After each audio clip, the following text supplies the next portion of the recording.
Hello, के बोलता? हम राउर साली लाल बत्तिया। आहा साली जी, बड़ा दिन बाद याद कैला।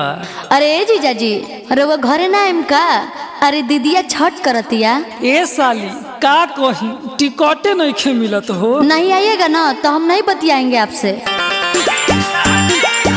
अरे अरे अरे अरे सुनो, हरकत कहे बारू। जय छठी मैया, जय छठी मैया, जय छठी मैया, जय हो।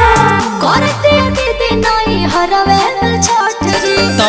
आई ससुराली गाड़ी धले झटपट जी। करते दीदी नहीं हरवे छठ जी, आई ससुराली गाड़ी धले झटपट जी। बड़ा नीक लगे घाट सभे लोग जाए। छुट्टी न मिलत वे टिकट कटाई, घर कैसे हम आई? ए जीजा घर कोसी भराई। ए साली घर कैसे हम आई?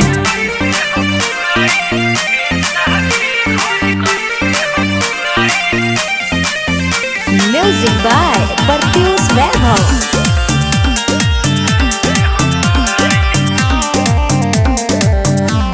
सुनी बाबा के भगवतिया से भरा उतराई, रवे हाथे सुनी कोसिया भराई। दिया जलाई, जय छठी मैया। मन बाटे बाकी कोनो चले अच्छा। ना पाई, असो भर मैनेज कर बबुआ के माई। ना करती सभे माई के मिल के पुजाई। छुट्टी न मिलत वे टिकट कटाई, घर कैसे हम आई?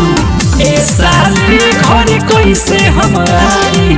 ए साली घर कैसे हम आई? विकास बबुआ होई हन, उनकरा से करवा न लो।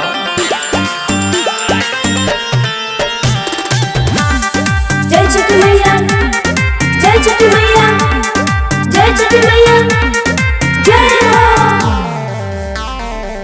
कोनो बहाने आज ढोली संगम गड़िया, तनी रवा समझे घर के जिम्मेदारिया। गैर जिम्मेदार दिख रहा है क्या जी? ठेकुआ छनाई, प्रेम के सिंह के तनी परेशानी जाना, सच कहतानी तोहे बतिया तू माना।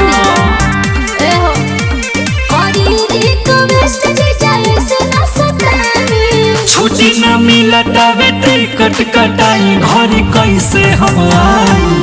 हाँ ए जी। साली घर कैसे हम आई?